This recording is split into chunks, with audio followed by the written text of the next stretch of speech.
Well, one of the very few Labor heavyweights who's been happy to comment in detail about the anniversary of Kevin Rudd's knifing is the former Queensland Premier Peter Beattie.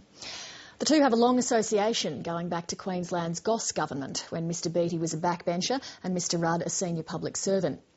Peter Beattie's calling on the Foreign Minister to go to the backbench and then quit politics, saying continuing leadership tensions will cost Labor government.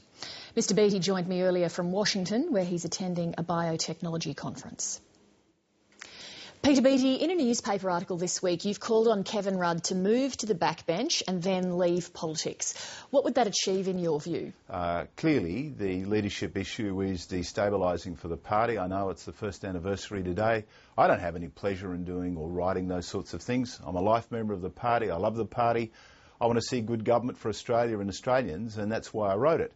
But I think there are broader issues, regardless of who is leader, that need to be dealt with. And what are those issues? I think we need to deal with issues like the carbon tax. I mean, one of the problems that concerns me is that I don't think that there is a broad enough understanding in the Australian community, and this is partly due to the brawl that's gone on about the carbon tax, as to what it really means and why it's so important to Australia. Australia needs to be more than a quarry and a beach. And if we have this continuing, insane, childish debate in Australia from, in some senses, a political spectrum of views, if we continue that childish debate, Australia will be left behind. We have to understand that there is an increasing demand in the world for energy. The energy mix is changing, and that's why we have to invest in clean coal technology. For heaven's sake, we have to spend more money on geothermal, all the biofuels. Those sorts of things are going to be part of the energy mix, and that's why it's infuriating to see the inane, childish debate going on in Australia about the carbon tax. I'm going to return to my first question because you didn't answer it. You segued off into energy policy. You called on Kevin Rudd to move to the backbench and then out of politics. What would that achieve? Look, I did that for the very simple reason that I was trying to urge, as a long-time member of the Labor Party, a sensible outcome. Now, everybody knows that this ongoing debate, revisiting what's happened in the past, is not good for the Labor Party. It's not good for the government. It's not good for Australia. And frankly, that's why I said it. I thought that may help resolve the impasse. Now, Kevin's hardly going to take my advice in these circumstances, and I understand the trauma that he went through. I understand the pain he went through. But frankly, we've got 2 years to the next federal election. The party has to resolve this issue. If it doesn't, then frankly, we won't win. But if Julia Gillard were a strong leader, wouldn't these questions of leadership dissipate whether Kevin Rudd were there or not? Well, it's easy to say that. The reality is, of course, that she's in a minority government situation. She doesn't have the numbers in her own right. She has to rely on a number of independents.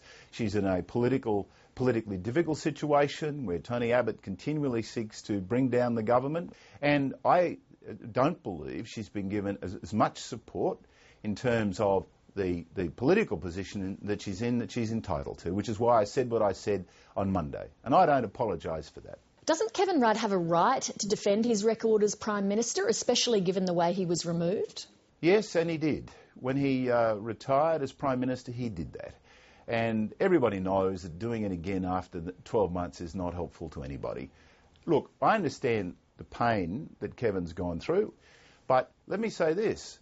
The reality is that the impasse about the leadership hasn't changed, and that will continue a year on. Now, who does that benefit? It simply means that Tony Abbott will be the next Prime Minister of Australia. He won't win the election, we'll lose it.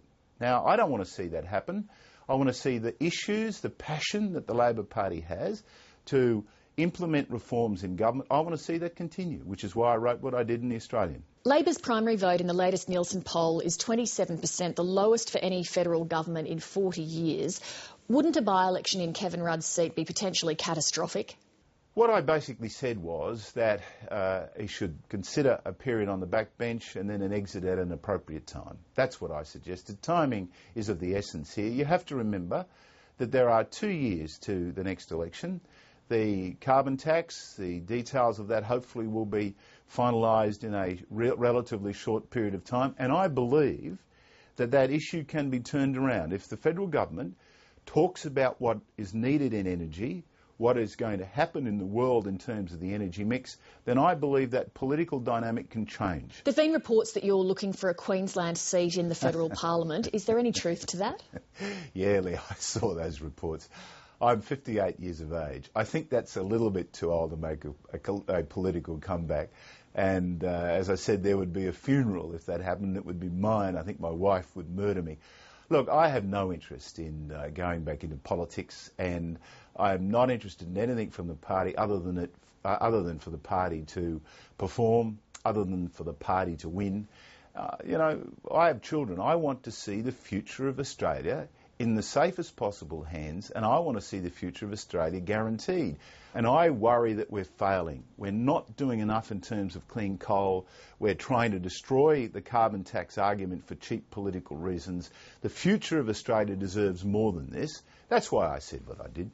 On Federal Labor's handling of policy issues, was it a good idea to announce the Malaysia solution without having a final deal? Look, I always believe in politics that it's better to have as much detail available before you make an announcement. I don't want to get into each one of these issues because my point is basically when you come to explaining things in a political environment which is volatile, and volatile because we've got a minority government, it is more difficult than when you've got a majority government. And I had a minority government for some time. I know how difficult it is. And I had a really intelligent independent who supported me, who was actually interested in the well-being of the state rather than just grandstanding. But is the Malaysia solution compatible with Labor values? As a long-term member of the party, are you comfortable, for example, with children being sent to detention in Malaysia? Oh, look, no, of course I'm not, and I'm not going to hide that. But frankly, you've got to understand that the government is in an incredibly difficult position having to deal with the ugly politics that are being played on this.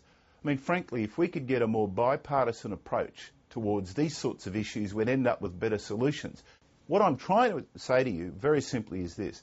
Julia Gillard has operated under extraordinarily difficult circumstances over the last year. In a minority government, in a very, if you like, difficult political circumstances. Under those, in that situation, it is very difficult to get policy as clear as it should be. Peter Beattie, thank you. It's a pleasure. Thank you for having me.